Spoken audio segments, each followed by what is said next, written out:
चंद्रमौली शशि शेखर अवगढ़दानी महाप्रलयंकर राजाधिराज बंदिकानाथ विश्वनाथ महाकाल प्रभु श्री रामेश्वर के चरणों में दंडवत प्रणाम करते हुए राम रस रसिक श्री हनुमान जी महाराज प्रभु की वामांगमयी प्रतिश्रूपी श्रीमद् भागवत महापुराण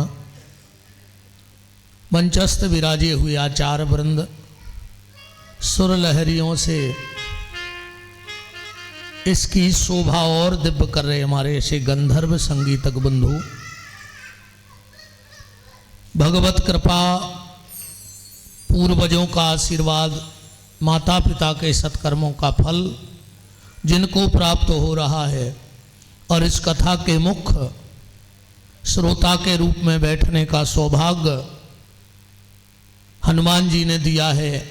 ऐसे भैया दीपक चौबे जी, उनकी गृह स्वामिनी, सहयजमान के रूप में बैठे अरविंद साहू जी, उनकी गृह स्वामिनी, और सम्मिलित यजमानों में बैठे हुए समस्त श्रोता समुदाय, इस कार्यक्रम के आयोजक, समस्त चौबे परिवार, आदरणीय बड़े भैया श्री पुरुषोत्तम मुन्ना चौबे जी और उनके सभी प्रेमी परिजन परिचित सुहृद संबंधी ही बंधु बांधवजन, जिनके श्री मुख से अभी आप बड़ी सार गर्भित मंगलमयी चर्चा का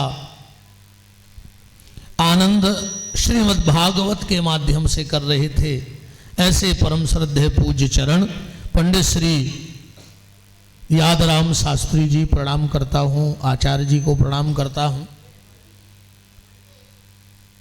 सर्वप्रथम तो इस व्यासपीठ से आपको अनंत अनंत बलवंत श्री हनुमान जी महाराज के जन्म महामहोत्सव की मंगल मंगल बधाई हो। हनुमान जी आप सबके संकट हरे, ऐसी मंगल कामना है। अब इस धरती को प्रणाम करते हुए, जब कुछ नहीं था तो भगवान शिव थे, और जब कुछ नहीं रहेगा तो भगवान रामेश्वरम ही रहेंगे, शिव ही रहेंगे, राम और शिव ही रहेंगे, बाकी कुछ नहीं बचेगा। बड़ी प्यारी चर्चा अभी पूज्य महाराज जी के द्वारा सुन रहे थे कि शांति। महाराज जी, हर व्यक्ति शांति की तलाश में है, पर शांति चाहिए किसी को नहीं। यहां जितने लोग भी आए हैं वो सब शांति के लिए आए हो, पर मैं गारंटी लेता हूं तुम में किसी को शांति नहीं चाहिए। मान के चलो कोई मंच पे आए और हमसे कहे या महाराज जी से कहे कि हम बड़े परेशान हैं, अब तो ऐसी कृपा करो कि शांति आ जाए, और अगर हम मंच से बोल दें कि जाओ कल शांत हो जाइयो, फिर बोलो कौन कौन शांत होना चाहता है कल? अच्छा, इतने लोगों को हम यहां से ले जाएंगे, एम्बुलेंस का पैसा तुम्हारे खाते से आएगा? हैं? निवेदन, शांति ना तो किसी वन में है, ना शांति किसी मठ में है, ना शांति किसी किताब में है, शांति तुम्हारे मन में है। अगर तुम्हारे मन में शांति है तो तुम कहीं भी बैठे रहो। देखो, हर व्यक्ति स्वर्ग की कामना करता है, हर व्यक्ति स्वर्ग की कामना करता है, पर अपने जीवन को नरक बना के रखा है। तो जब जीते जी तुम स्वर्ग नहीं भोग पाए तो मरने के बाद स्वर्ग कौन भोगेगा? किसने देखा? कौन आया स्वर्ग से लौटकर आज तक? मिला कोई तुम लोगों को आज तक जो ये कहे कि हम 6 महीने स्वर्ग में रहे तो बड़ा आनंद आया? या कोई ऐसा मिला हो जो ये कह दे कि हम 1 साल तक नरक में रहे? पूरी जिंदगी भूखे मरे, फटे कपड़े पहने, फटे जूते पहने, और आखिरी में कहा स्वर्ग में बैठे हैं। जिंदगी में कभी गैया को एक रोटी नहीं खिलाई, और मरने पे तस्वीर पे लिखवा देते हो गौलोकवासी। तुम्हारे बाप की वहां पहुंच पकड़ है क्या? कभी जिंदगी में मंदिर में ठाकुर जी का दर्शन करने नहीं गए और मरने पे लिखवाते हो बैकुंठवासी। मेरा आप सबसे निवेदन है, आज पहला दिन है और रामचरितमानस और श्रीमद् भागवत, पूज्य महाराज जी बैठे हैं। रामचरितमानस कहां से प्रारंभ है? वर्णानमर्थ संघानाम रसानाम छंदसामपि मंगलानाम च कर्तारौ वंदे वाणी विनायको। और अभी चर्चा हो रही थी श्री सुखदेव जी की, तो उनके मुंह से भी जो पहला शब्द भागवत में द्वितीय स्कंद के पहले अध्याय के पहले श्लोक का पहला जो शब्द निकलता है वो क्या निकलता है? वर्यानेशते प्रश्नः कृते लोको हितम नृप आत्मा विततम साम पुंसः श्रोता यादसु यापरा। भागवत भी बा से ही प्रारंभ है और राम कथा भी बा से ही प्रारंभ है। सुखदेव जी के मुंह से भी वह शब्द निकला पहला और गोस्वामी जी के मुंह से भी वह शब्द निकला।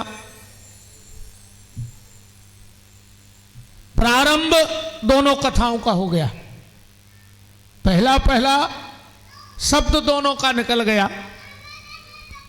पर आज हम 10 मिनट में थोड़ा सा रामेश्वर के महत्व को समझेंगे। पूज्य महाराज जी ने कहा था जगह का प्रभाव होता है, तो क्या था इस जगह में? समुद्र तो बहुत लंबा था, भगवान कहीं से भी पुल बांध देते श्रीलंका को। पर इस जगह में विशेषता क्या है, बस इतना समझ लो आज की कथा में। तो हर व्यक्ति जीवन भर नरक भोगता है और स्वर्ग की कामना में जिंदा रहता है। निवेदन यह है, एक बार एक क्लास लगी थी, एक प्रोफेसर आए और उन्होंने कहा कि इन बच्चों में स्वर्ग कौन कौन जाना चाहता है, जरा हाथ उठाओ। सबने हाथ उठा दिया। तुम में से कौन कौन जाना चाहता है? उठा उठा उठा। कौन कौन जाना चाहता है स्वर्ग? स्वर्ग जाने के लिए अकेला स्वर्ग नहीं मिलेगा, उसके साथ बासी भी मिलेगा। मरना पड़ेगा, अकेले स्वर्ग नहीं मिलता, स्वर्गवासी। कौन कौन लिखवाना चाहता है? हाथ उठाओ। अभी तो बहुत लोग स्वर्ग जाने के चक्कर में थे, हैं? अब किसी को नहीं जाना है।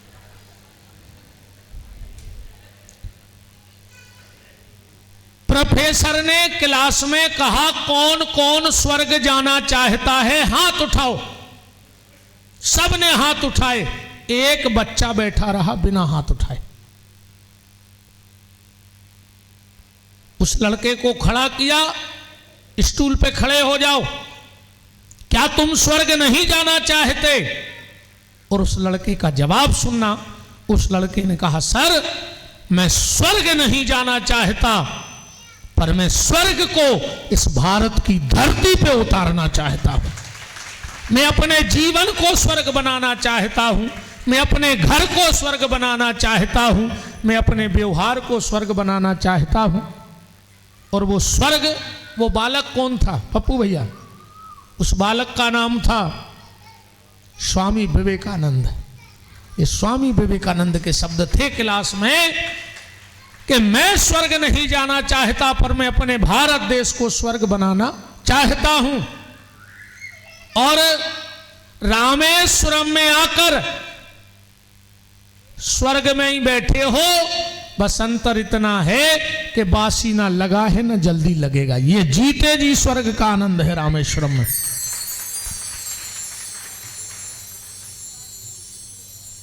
अब तुम्हारा जीवन, तुम्हारा घर, तुम्हारी चर्या स्वर्ग कैसे बनेगी?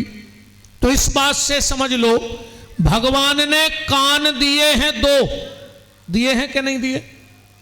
पर काम है एक, सुनना ही तो है। ऐसा तो है नहीं कि इससे आउट गोइंग हो, इससे इनकमिंग हो। भगवान ने कान दिए 2, काम दिया इनको 1, आंखें दी 2, पर काम दिया 1। देखना ही तो है, चाहे आंख से देखो चाहे से आंख से देखो। ऐसा तो नहीं कि एक आंख बंद कर लो तो आधा दिखे और दोनों आंख खोल लो तो बिल्डिंग के उस तरफ दिखने लगे।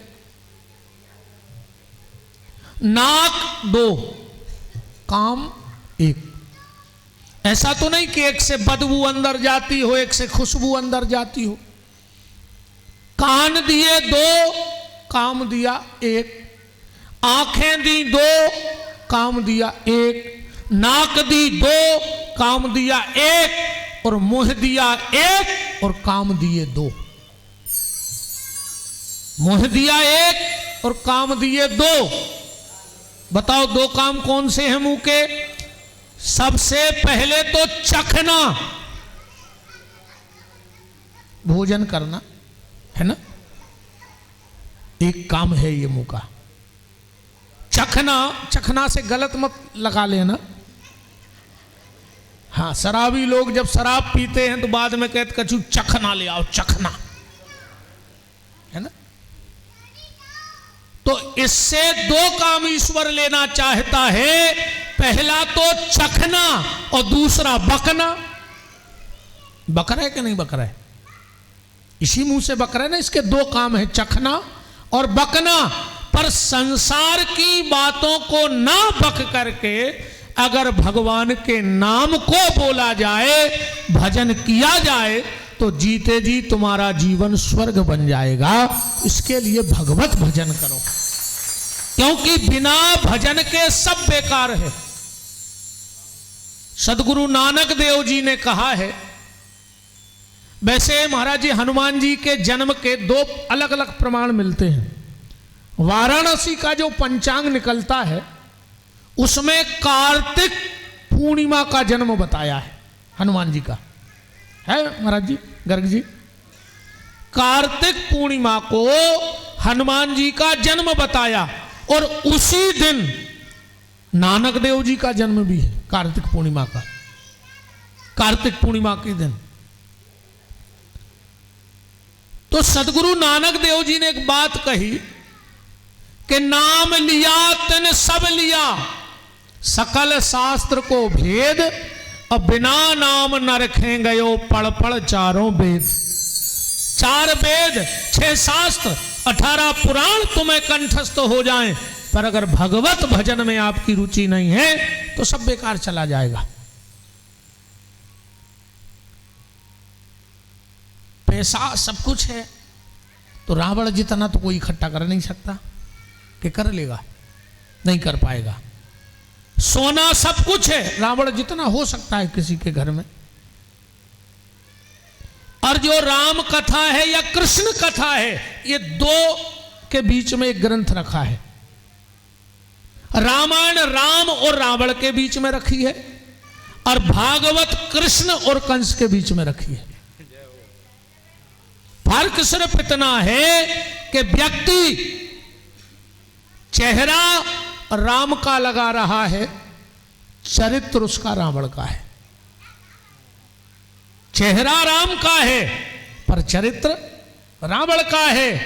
चेहरा उसने कृष्ण का लगा रखा है पर काम वो कंस वाले कर रहा है।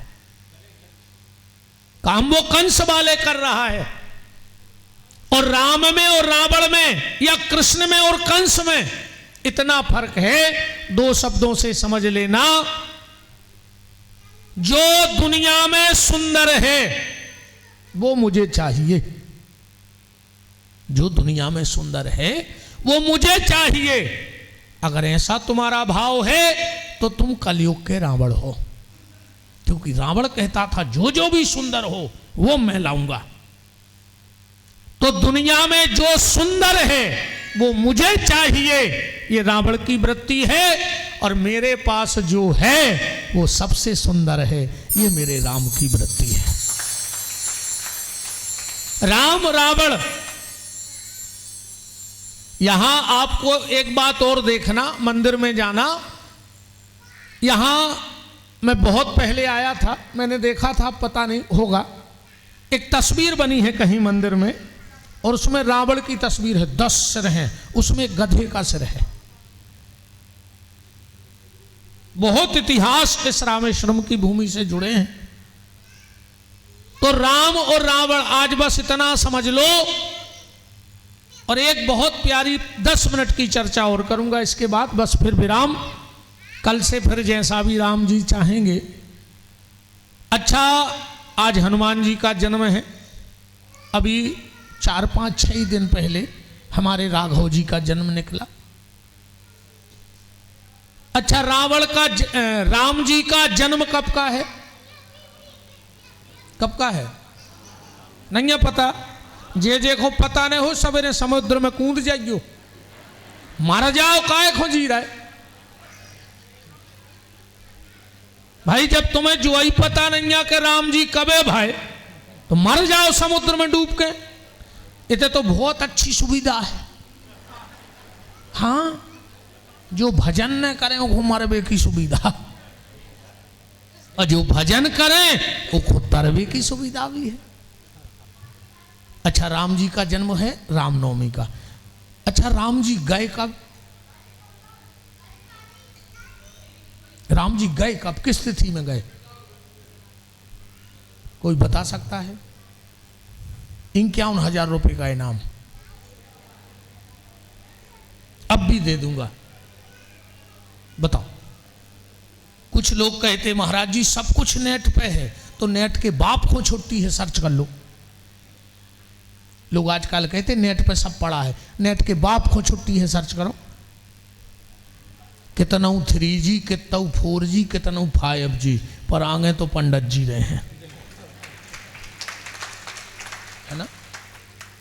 चलो, किसी को पता नहीं कि राम कब गए। रावण कब मरा?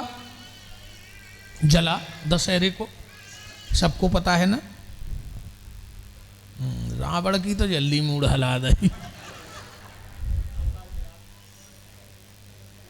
हाँ, मरा नहीं इसलिए तो जला रहे हैं। हाँ, मर जाता तो क्या, वो हर साल जलाते। एक बार तो अभी हमें एक जिले से फोन आया, बोले महाराज जी सबकी इच्छा है कि आप रावण जलाने आओ। हमने कहा हम उसके खानदान के हैं क्या, हम क्यों जलाएं? न वो हमारा काका है, न बाबा है, न मामा है, न फूफा है, हम काहे को जाएं उसकी लकड़िया में? जिसके खानदान का हो वो जलाए। बोलो।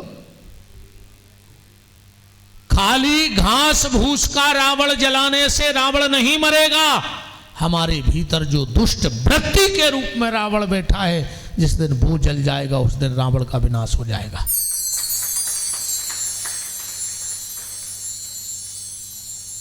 ताली कम बजट जो हमारी कथा में, आदत खराब पड़ जाए आदमी को। इतने से जाके कहूँ तुम घरे परे ही परे बजान लगे। घर के भी संशय कर हैं कि रामेश्वर से लौटो, हमें कम ज्यादा अच्छी नहीं लगा थप्पड़ी, कम ही बजाइयो, कम ही आदत रहे तुम और इतने तो अच्छी लगे हैं, पर घरे खराब लगे। जैसे अब तुम मान के चलो कटरा में ठाड़ी खंग जाओ, अच्छो लगे भाई। कहूँ रिश्तेदारी में अपन हो, अपन ज्यादा कथाई में बैठे, को 10 को दे जाए, 20 को दे जाए, खतरा है ना। राम जी का जन्म रामनवमी का है, पर राम के जाने का किसी को पता नहीं। रावण के मरने का सबको पता है, पर रावण के जन्म का किसी को पता नहीं। अगर हो तो 1 लाख रुपया इनाम, उसके जन्म का पता बता दूं कि इस तिथि में हुआ था, बता दो जिसको पता हो। किसी को पता नहीं, हमें भी पता नहीं है। नहीं जा बात महाराज जी, हमें भी पता नहीं है ना भाई। हम उतने सो हमारी जान खाओ कि इतनी तो बता दे यार, नई चर्चा है, हमें भी पता नहीं है।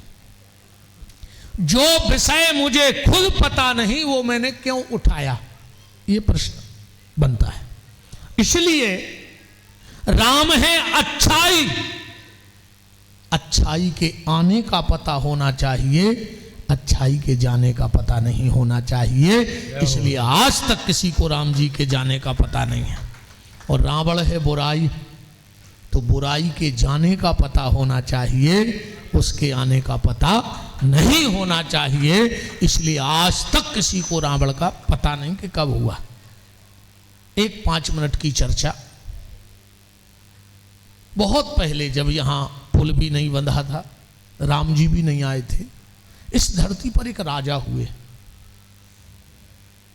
आज महत्तम थोड़ी सी तो वाणी यहाँ की हो जाए, फिर आगे की चर्चा तो अपन करेंगे। उनका नाम था राजा चक्रवेण। उनकी जो पत्नी थी,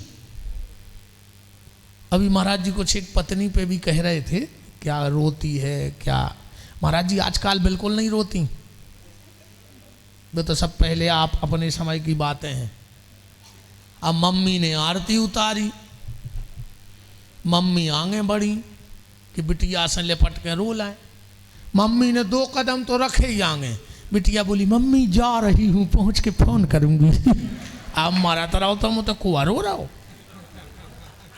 सब खत्म। ये रोना धोना, अब जे रोत नहीं है, जे रुआउत है। जो ससुराल पहुंची न रुला वो चालू करो। अब आज की माताएं रोती कहाँ हैं, अब तो ये रुलाने का काम कर रही हैं। बूढ़े माँ बाप को रुला रही हो, आधे से ज़्यादा तुम रामेश्वरम आई हो और सास से बेर बांधे हुई हो। काहे को भगत आएंगे थे। मैं सिर्फ एक बात कह रहा हूं, चाहे महाराज जी कहें चाहे मैं कहूं, मैंने आज तक किसी से नहीं कहा कि खाना छोड़ दो, पैसा कमाना छोड़ दो। पैसा नहीं कमाओगे तो यहां भागवत कैसे होगी? इसका किराया कौन देगा? ट्रेन का किराया कौन देगा? यहां तक लाएगा कौन? 2 ही टाइम भोजन कौन देगा अगर पैसा नहीं कमाओगे तो? सब बाबा हो जाएं तो फिर को महाराज जी को बोले, को हमें बोले, बताओ को पूछ रहा हूं फिर अपन को। भोजन करना मत छोड़ो, पानी पीना मत छोड़ो, महंगे कपड़े पहनना मत छोड़ो, पैसा कमाना मत छोड़ो। छोड़ना है तो अपने जीवन की बुरी आदतें छोड़ दो, तुम उसी दिन इंसान बन जाओगे। आदमी कपड़ा छोड़ रहा है पर आदतें नहीं छोड़ रहा हो, है ना। कुछ छोड़ने की आवश्यकता नहीं, छोड़ा वो जाता है जो तुम लाए हो, जो तुम्हारा हो। क्या छोड़ दिया तुमने? बोले हमने प्याज लहसुन छोड़ दिया। तुमने बनाई है, तुमने बनाई थी प्याज लहसुन जो तुमने त्याग दी। जो हमने सिर्फ एक चीज बनाई है, बाकी सब भगवान ने बनाया। लोग कहते हैं हमने सब्जी बनाई, तुम्हारे बाप ने बनाई सब्जी। आलू भटा टमाटर तुमने बनाए, तुमने काट के नमक मिर्चियां डाली है, बस बनाए तो भगवान ने। तुमने सिर्फ एक चीज बनाई है और उसको अगर तुमने मिटा दिया तो रामेश्वरम आना सार्थक है, और वो है तुम्हारे भीतर का अहंकार, वो हमने बनाया है। तो अहंकार को मिटाओ, वो मैंने पाल रखा है, झूठा अहंकार मैंने बना रखा है। तो बात चल रही थी पत्नी की। पत्नी को मतलब होते है पत्नी, जो पति से रहे तनी तनी। पत्नी जो पति से रहे तनी तनी, और ओके जेब में न देख पाए मनी, सो पत्नी। राजा चक्रवेण, उनकी पत्नी बड़ी पतिव्रता, बड़ी धार्मिक प्रवृत्ति की, बहुत बड़ी सल्तनत के राजा चक्रवेण। पर राजा की इतनी सादगी जिंदगी में, इतनी सादगी जीवन में, राजा ने कभी भी राजकोष के धन को अपने उपयोग में खर्च नहीं किया। जो टैक्स भी प्रजा से लेता वो प्रजा के सुख सुविधाओं में खर्च करता। राजा कपास की खेती करता थोड़ी सी, उससे जो कपास बनता उसके कपड़े पहनता। राजा थोड़ी सी अन्न की खेती करता और उसमें बैल नहीं लगाता था, स्वयं लगता था हल में, स्वयं हल में लगता था, पत्नी पीछे। पहले बुजुर्ग लोग होंगे, नारी चलती थी घर खेत में, चलती थी, अब नहीं चलती खेत में, क्योंकि उसके घर में चलने लगी है नारी। पहले खेत में नारी चलती और अब घर में नारी की चल रही है। जो ये कह देती हैं वो आखिरी। महाराज जी हमारा स्वभाव तना तेज है और सही बोलबे में छोड़त ने कहा है, अब आप और भी जान जे हो को हो। हाँ, हम ये सब बिल्कुल नहीं है कि तुम कल आइयो के नहीं, कहाँ जे हो और कहाँ जे हो, कहाँ आने पर है, कहाँ जे हो। हम 1 बजे के बाद पूरे कमरों में तारे डरवा दें, इतने कहूँ छाए रहो तक है नहीं, हमारे जो रेता में तो मजबूरी में आने पर है, ठीक, इतना ही बैठने पर है। बात राजा स्वयं बैल की जगह हल में लगता और कुछ गन्ने की खेती करता था जिसमें गुड़ निकलता, तो रोटी बना करके गुड़ से खाता, खुद की पैदा की हुई फसल से। और इसी जगह बैठकर भगवान शंकर की पूजा करता था वो राजा। शिव का बड़ा आनंद भक्त था राजा चक्रवेण, बहुत बड़ा शिव का आनंद भक्त था। बात संतोषी जिसके जीवन में आ जाए, अभी आपने कहा था, पर वह आ नहीं सके महाराज जी। अरे राम है तो भजो काय में कछू के तराओ, पूरी जिंदगी धन धन धन, कब तक? जब तक घर के ने लिखवा देवे निधन, जब तक घर वाले ना लिखवा दे निधन, तब तक पूरी जिंदगी धन धन धन के चक्कर में व्यक्ति पड़ा है। अच्छा, एक बात और है, जो आदमी के पास है वो को उपयोग नहीं कर रहा हो। हाँ, आदमी के घर में रोटी है पर वो खा नहीं रहो। अजय में बड़े बड़े आदमी तो और ही नहीं खाए, जैसे ही पैसा भाव और घर में रोटी की साइज छोटी। भाई तुम जितने बड़े आदमी के जी उतनी छोटी रोटी। हम अभी एक गए थे, बहुत पैसे वाले के यहाँ निमंत्रण था, तो जैसे अपने ते अष्टमी पे कुछ आएंगे नहीं बनत, उन्हें एक पर्स के बोलो वो ले हो, हमने कहा जा भी लाइन जा वापस, हम तो सुगंधा ही में अफर गए। अपन तो मुँह फट महाराज हैं, बिल्कुल सत्य कह रहे थे, झूठ नहीं बोल धाम पे। एक इतनी सी कुचाइया रख के बोले गुरुजी और लाए। अच्छा, मुँह भी नहीं बोला था, हमने बोल दा, हमने अब जे ले आए हैं ने, हमने कही जा भी लाए जाओ, ज्यादा हो रही, हमने कही सुगंधा ही में अफर गए। आप जितने बड़े मकान में जाओगे उतनी छोटी रोटी मिलेगी, और जितने छोटे मकान में जाओगे उतनी बड़ी रोटी मिलेगी। अब बताओ, अमीर बड़े मकान वाला है कि झोपड़ी वाला है? झोपड़ी वाला है। हमारे घर में जो है हम उसका उपयोग नहीं करना चाहते, और है ना, आदमी सुख से रोटी नहीं खा रहा जबकि उसके घर में रखी है, पर वो चाह रहा और ले आए और ले आए। और 8:30 बज गए हैं, सीधी सीधी बात सुन लो, अब घुमाओ ने बात को। कहूँ हम बात हमने घुमा दी, कहूँ धर्मशाला वाले ने चाबी घुमा दी तो फिर तुम्हारे पूरी रात घूम हो, है ना। ऐसे हम भी नहीं घुमा रहे, वो भी नहीं घुमा पाए और तुम्हारे भी नहीं घूमो, फिर तो अब कल से जित तो जो घुमाने से घुमाओ। एक बार बहुत बड़ा मेला लगा राजा चक्रवेण के राज में, तो आसपास के जो उनके अधीनस्थ काम करते थे, सेठ साहूकार, बड़े बड़े जमींदार, उनकी पत्नियां आईं। उनकी पत्नियां आईं तो बड़े जेवर एवर पहने।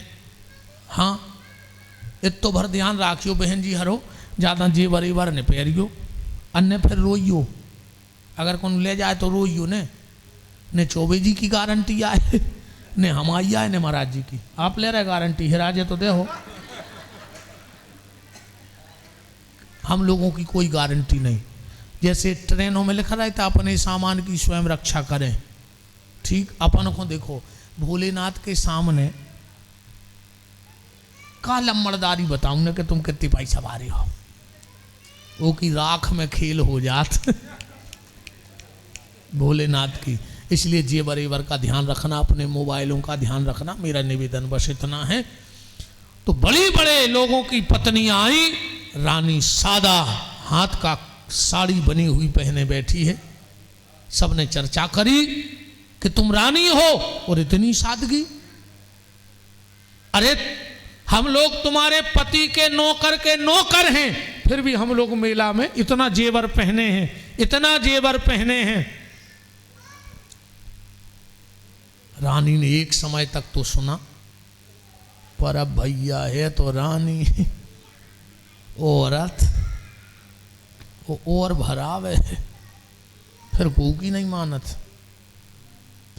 रात्रि में राजा से कहा, राजा आज जो तुम्हारे जमींदार साहूकार सेठ आए उनकी पत्नियां बहुत सोना पहने थी, आज मेरे मन में भी आया कि मैं भी सोना पहनूं। राजा ने कहा, सुन रानी, अगर तू चाहे कि इस राज्य में से मैं एक अन्न का दाना उठा लूं तो मैं उठा नहीं सकता। रानी ने कहा, मैं कुछ नहीं जानती, मुझे जेवर चाहिए।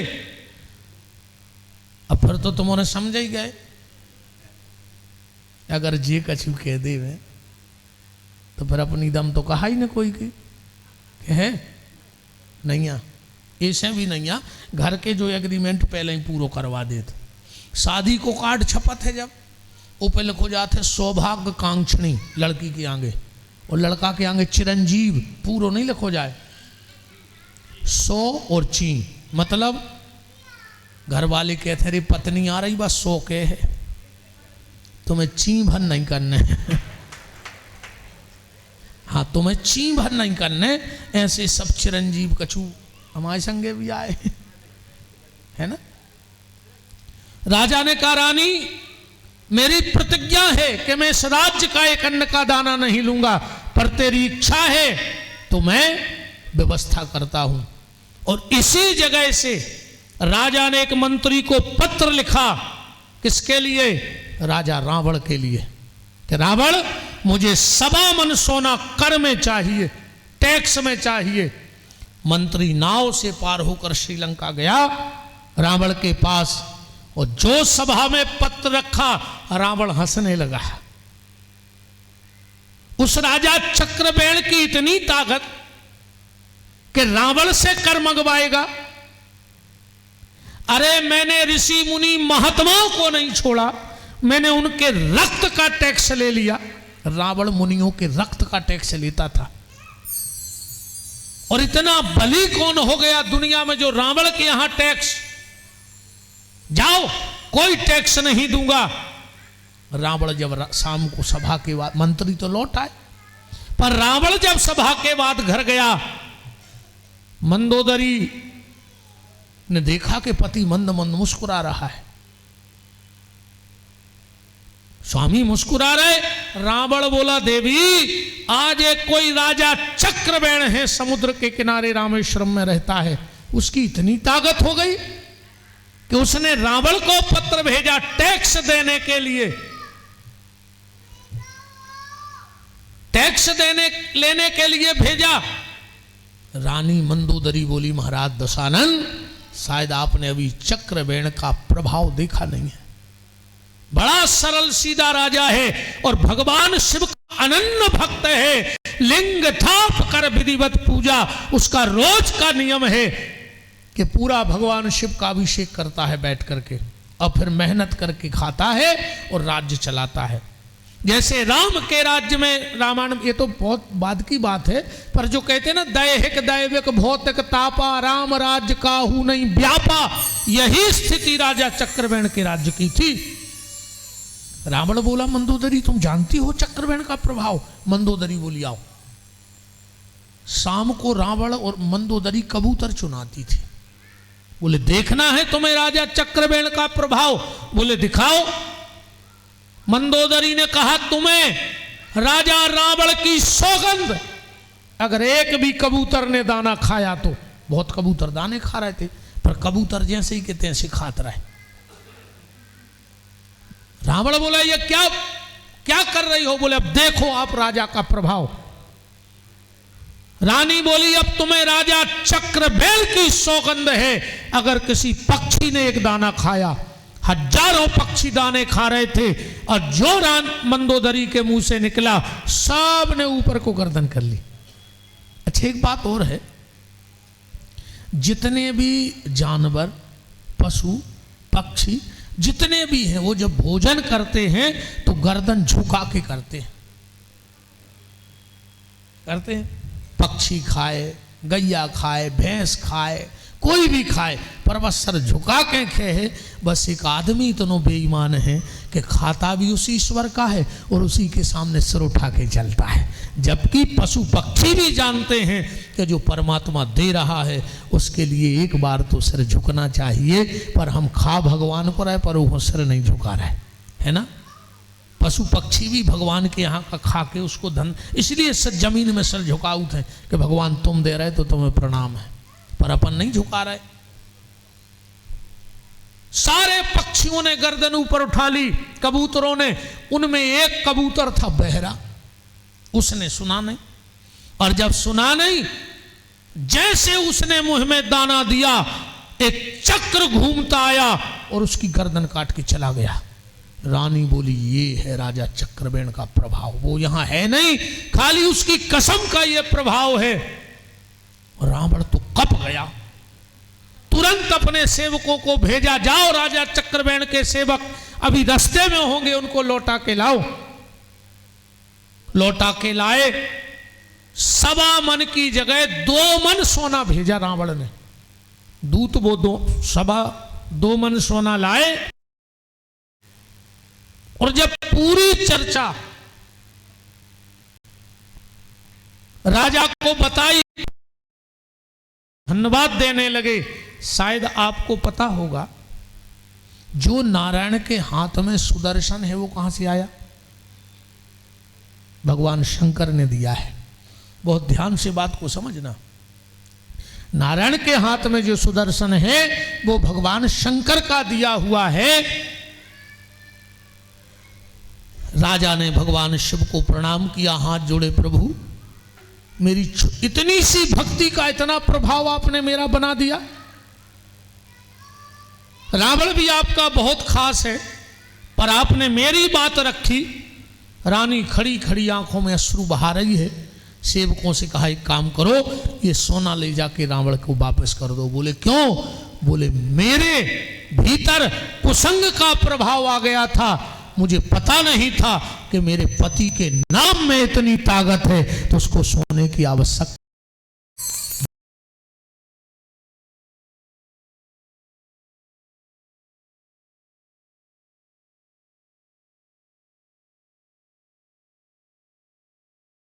शेष चर्चा अब कल से अपन कर भी। रामायण को पहले श्लोक हमने पढ़ाई था, उसको प्रारंभ हो गई, और भी काम है आज। सब भोजन वोजन करो। सबसे निवेदन है एक दूसरे का सहारा बनना। यहाँ आए हो, हमने पहली बात कही, तुम रामेश्वरम को कुछ नहीं चढ़ा सकते, क्योंकि न तुम आओ कछु आए, तुम्हें तहीं को पानी भर के चढ़ा दे, सो भी नहीं को आए, इतहीं के फूल लेके चढ़ा दे। अगर चढ़ा सको इन 7 दिन में तो अपने भीतर बैठो, अहंकार चढ़ा दियो तो समझ लियो रामेश्वर संसार तक है। वरना कहाँ गए थे कहूँ नहीं, काले आए कछु नहीं, जाएंगे तहीं कमरों में लड़त रहियो, काय को कथा सुन जाए हैं। बहुत ध्यान से एक बात और कह दें आप, तो कौआ जब खाबे बैठा थे, आप और देखो ये, वो काँव काँव काँव काँव करके 10-20 कौआ और बुला ले। अकेलो नहीं खाए कौआ मांस, काँव काँव काँव 10-20 कौआ आ जाए। गीद अकेलो मांस नहीं खाए। गीद एक कहूँ जानवर मरो मिले है, वो बाद में उतर है, पहले मड़ राख टिटरा है जिनमें और समाज के जोर जाए। अकेलो कुत्ता है तो कहा कि कितना अच्छी थाली धरी देवे, कहूँ दूसरो कुत्ता आ गो तो वो लड़ है बानेक है। अब समझ गए हुए कहूँ कौओं से भी गए गुजरे हो। ठीक, सब मिल बांट के रहियो, एक दूसरे को परोसो, एक दूसरे को खाइयो। हर कहूँ कुत्ता ही के कुत्ता हो तो कितना अच्छो बनो धरे में तुम्हारे लड़ाता रहियो। अपनी तो सीधी सीधी बात है। ठीक, हम एक परिवार हैं। मैं कई बार बाहर कथाओं में कह चुका हूँ, एक दूसरे के सुख दुख में हम साथ हैं। यहाँ न कोई ऊंचा है, न कोई नीचा है, न कोई बाहर का है, न कोई भीतर का है, न कोई अलग है। हम एक परिवार हैं। हमारी माताएं हैं, हमारी बेटियां हैं, हमारी बहनें, हमारे बच्चे हैं।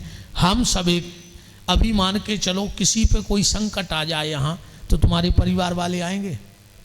कौन आएगा साथ में? यही लोग आएंगे ना, हम ही आएंगे एक दूसरे के।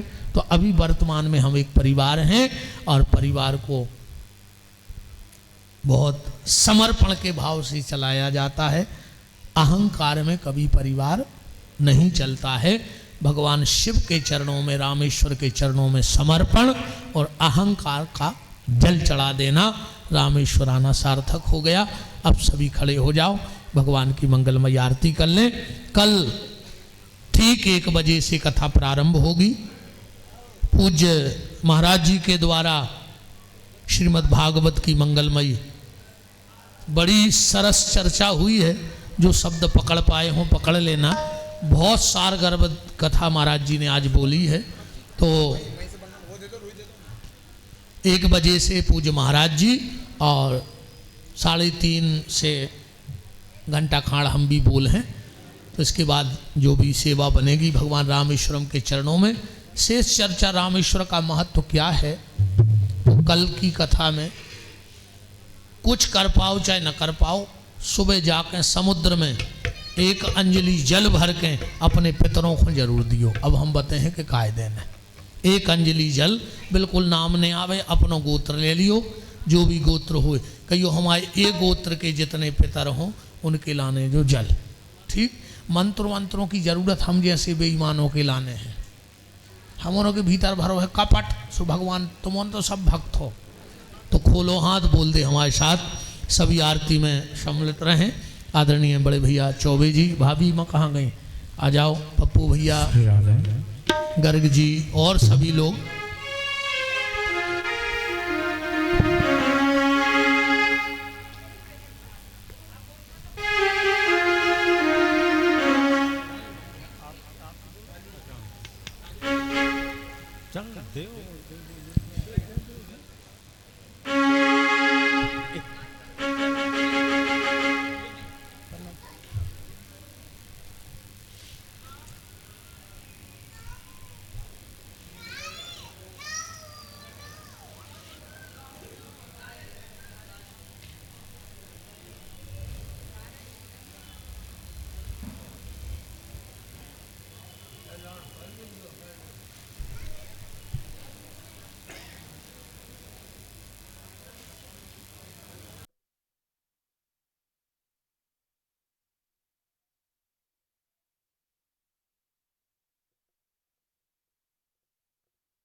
कि जिनका रखवाला है राम, उनका कौन बिगाड़ी काम। जिनका रखवाला है राम, उनका कौन बिगाड़ी काम। कृपा करे जब श्याम सलोना, माटी भी बन जाए सोना। कृपा करे जब श्याम सलोना, माटी भी बन जाए सोना। निर्बल बलशाली बन जावे, दुखदारे दिन कट नहीं आवे।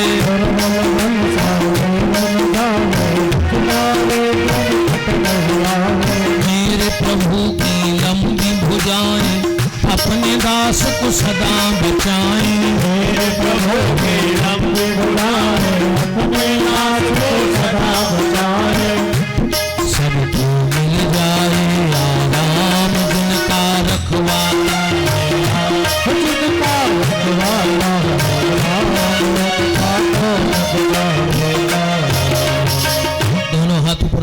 हमारे साथ। हे मेरे नाथ, मैं आपको कभी न भूलूं। हे मेरे नाथ, मैं आपको कभी न भूलूं। हे मेरे नाथ, आप तो दया करो। चलिए भगवान की मंगलमय आरती शीघ्रता करो राहुल जी। चंद्रमा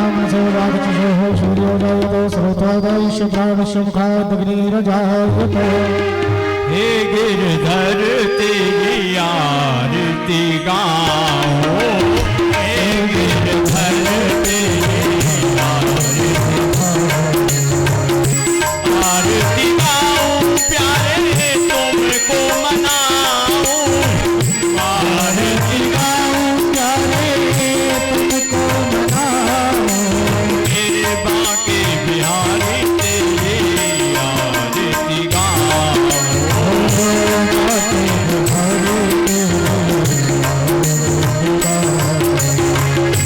मोर मुकुट मेरे शीश पे सोहे, मोर मुकुट मेरे शीश पे सोहे, प्यारी बंसी मेरो मन मोहे, प्यारी बंसी मेरा मन मोहे। या बंसी पे मैं तो पद मन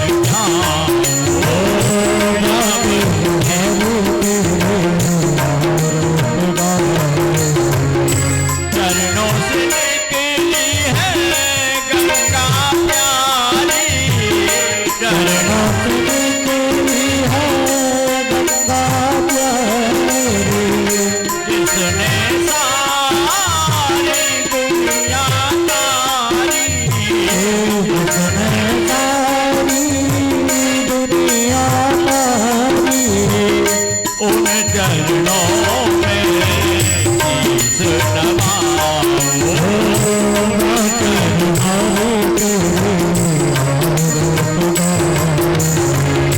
व्यास दास के नाथ आप हो, व्यास दास के नाथ आप हो, सुख दुख जीवन प्यारे साथ आप हो, सुख दुख जीवन प्यारे साथ आप हो।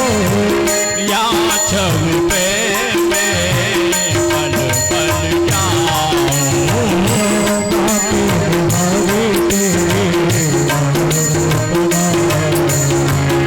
संग सोहे ब्रजभान दुलारी, संग सोहे ब्रजभान दुलारी, ललता देख सब सखियां प्यारी, ललता देख सब सखियां प्यारी, मैं बात सदा वृंदावन पाऊं।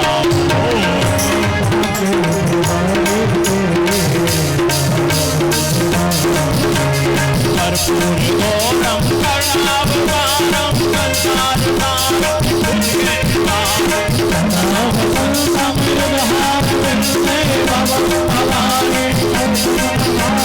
त्वमेव माता पिता त्वमेव त्वमेव वंशो जनका त्वमेव वेदा बाके बिहारी तेरी आरती गाओ, बाके बिहारी तेरी आरती गाओ। ओम मरार्तिकम मनदाय जलैने सिल्लकरणम देवादिवंदनम आत्मादिवंदनम ओम रे हे ओम जगनैन जगमय जन